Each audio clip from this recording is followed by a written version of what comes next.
Okay, hi guys. Right, we're on to BEFT. So a bit of information here with BEFT. So let's look at the theory very quickly, or what they're telling us to do with BEFT here. So we're given this starting point. We're told, you've read the question. I know you have before looking at this. We're given some information here about a limiting factor here, and the limiting factor here is painting labor. And so they give us some material costs and they give us some labor costs. So that's the material, metal and paint, labor, manufacturing and paint, variable overheads, fixed overheads. Ignore these, don't let them trip you. And we have this limiting factor here of 7,250 as far as labor, painting labor is concerned. Okay, great. So what next? So what we now have is this scenario where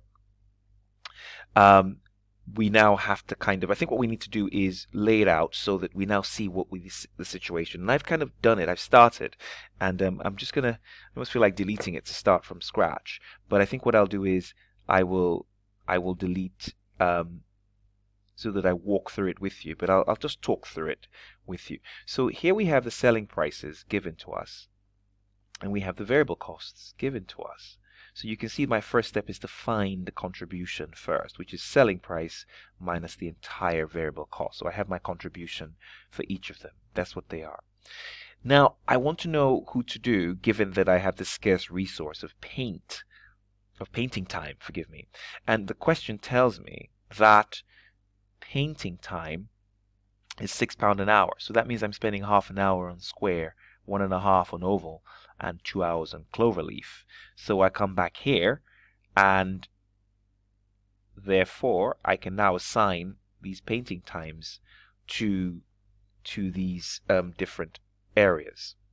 So I have painting time there, I have oval, I have there. So now I can find the contribution per painting time, because that's what for this period in time where we have a scarce resource, this is the contribution yield per hour of painting time. This is the demand, if you like, for these things. So given the ranking says given this is 30, 10, 8. So in terms of ranking, I should do square first, and then do oval, and then do clover. So in terms of demand, I'm going to satisfy square, do all of square, then do all of oval, as much as oval as I can, and then see if anything's left for clover, really. So the question is, we have 7,250. Square 4,000 units at half an hour will need 2,000 hours. That's what you see me doing over here. So I have 2,000 hours. So it means I have 5,250 hours left, which is what I had in total, less the oval the square, what I've spent on square in terms of time. So I have 5,250 left. So the question here is that, well, to make oval, if I was going to make 4,500 of them at 1.5 hours, I'd need a few more hours, actually. This is, if I was going to make all of them, I would need to do this times 1.5, and I'd need to make 6,750. But I've got 5,250, so I have to make the best of what I can. It takes me 1.5 hours to make an oval plate, so therefore, to make the number of plates I can make, therefore, would be the total divided by 1.5. So the total time divided by 1.5, it means I can make 3,500 oval plates. So that's kind of that first bit. Let's go to the question and see where we are. So here we are. So the first question says, which of the following statements about limiting factor analysis is true? So what I want to do is, I just want to show you very quickly that what this whole business was about, if you like. Remember, this was chapter 6, and it was planning with limiting factors, and really the whole idea was trying to maximize contribution given some constraints. We're trying to solve for the optimal production, and linear programming kind of recognized the fact that we were making several products, and it was really what was the best combination of these products so that we could maximize contribution. And that's what linear programming is very much about. I mean, we could use graphs to do two different products, but imagine you have many products. So linear programming, you can see here, linear programming kind of is able to plot a variety of graphs, and to give us, basically to tell us how do we find the optimal position and maximize our our situation. The other issue with programming is that if we have a scarce resource, there's the option of, if we buy some extra resource, is it worth buying an extra resource? And the question here is, if after buying an extra resource we still have some additional contribution, then it's fine. So really, that's the core of linear programming and this limiting factor analysis. So let's start from here. So the learning effect of labor cannot be incorporated within limiting factor analysis. So this is a very interesting way of putting this. The learning effect of labor, we talked about this when we did the Wright's law in terms of the learning rate. And really, these are two very different sort of areas. There is just no real connection with this. When we're looking at limiting factor analysis, we're just trying to understand what's the optimal point, what's the best combination of products. We don't compound it with further learning effects of labor.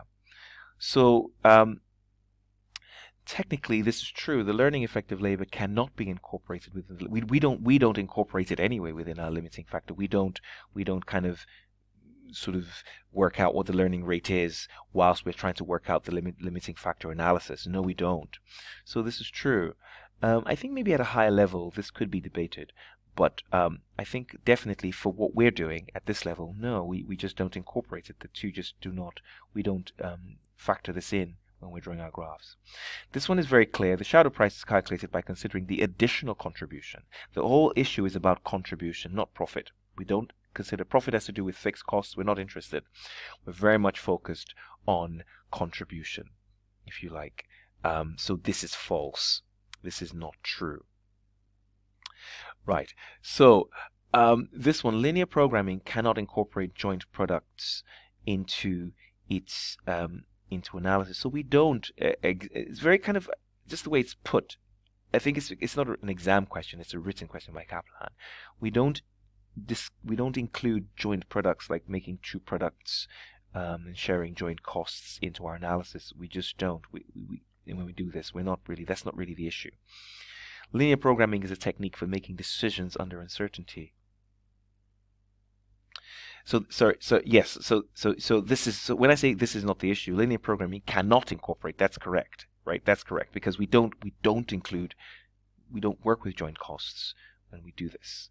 And then finally, linear programming is a technique for making decisions under uncertainty. This isn't true. This doesn't just feature in our kind of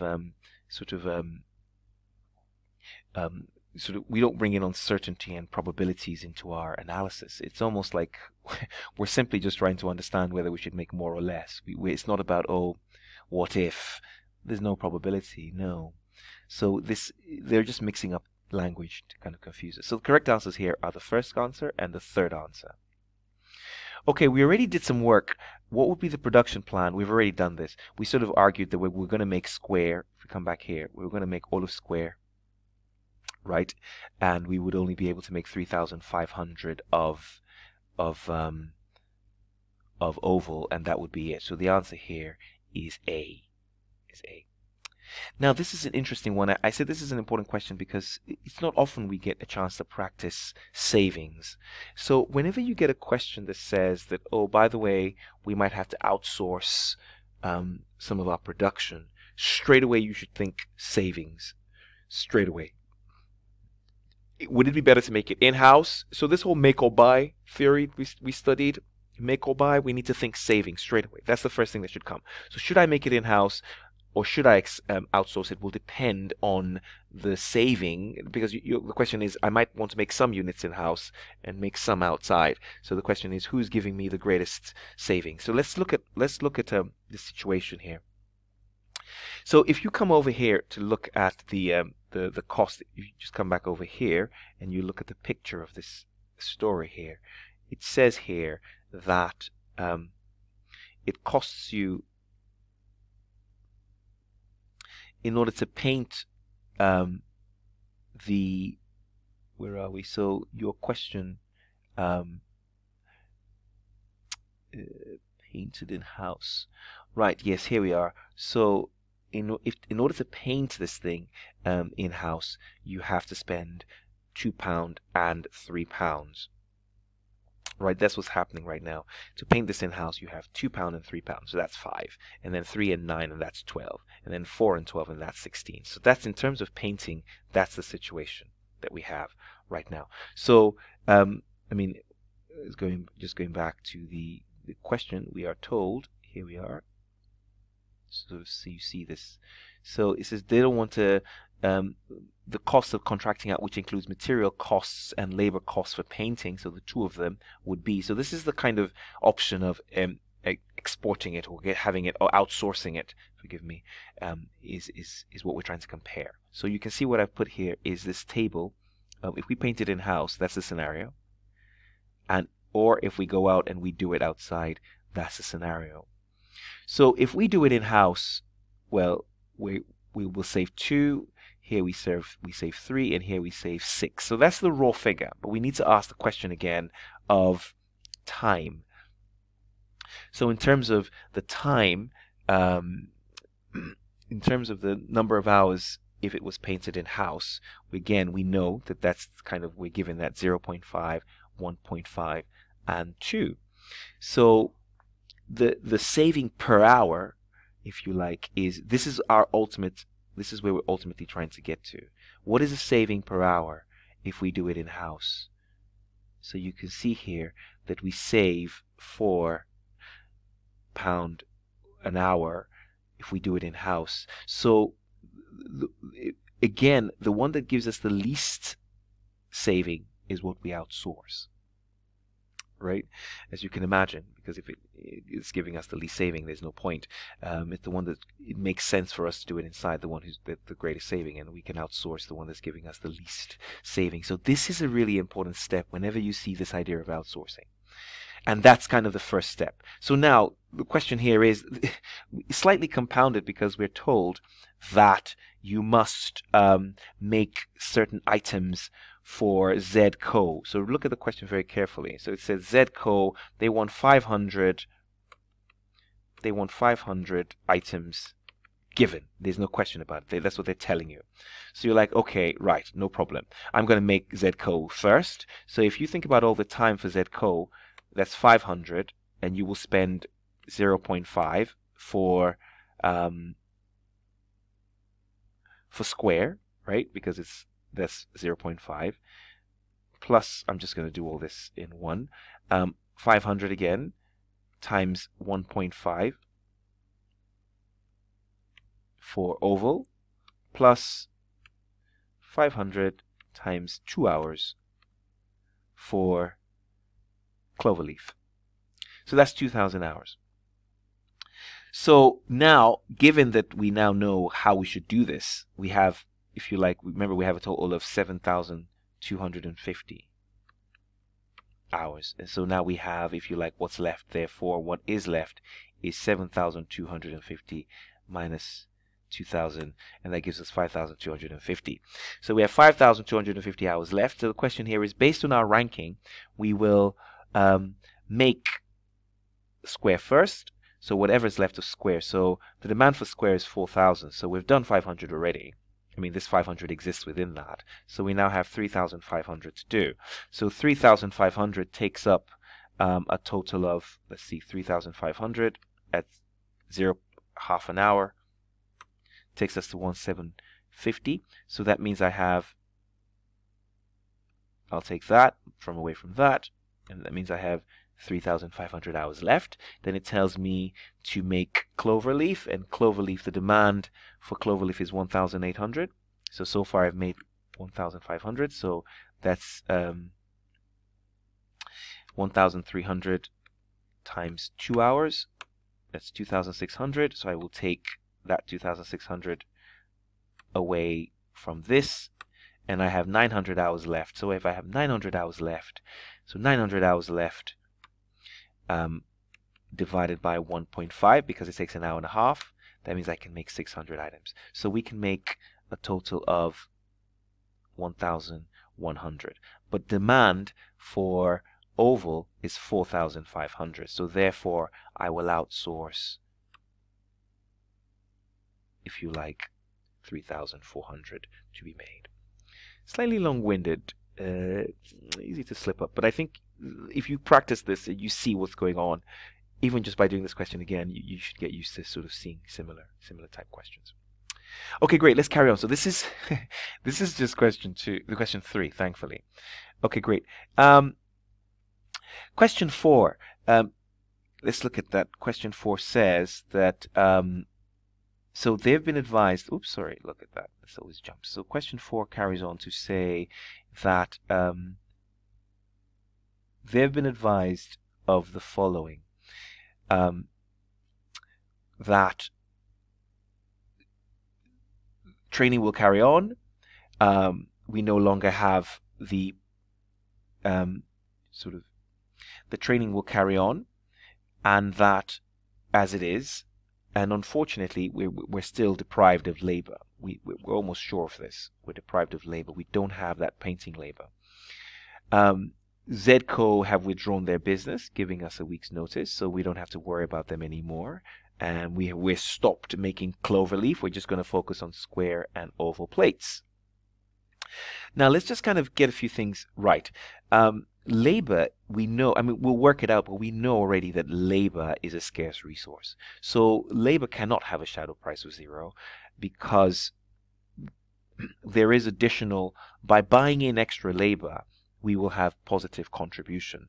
It doesn't really, we've tested it. We know already that by buying in any extra labor, the selling price is still greater than even the cost. So we will have additional contribution, if you like. So shadow pricing just means what is the additional contribution. So the additional contribution will be positive for labor. We know that already. The question, so let's look at this question of maximizing the objective function. If you remember that the objective function was about contribution. So if we go back to, oh, right, I've come out of this. If you look at the contribution here, I'm just going to have to go back to the original question here. No, the original question, and that's going to have to make me pull that out very quickly. So I'll be quick. In terms of the original,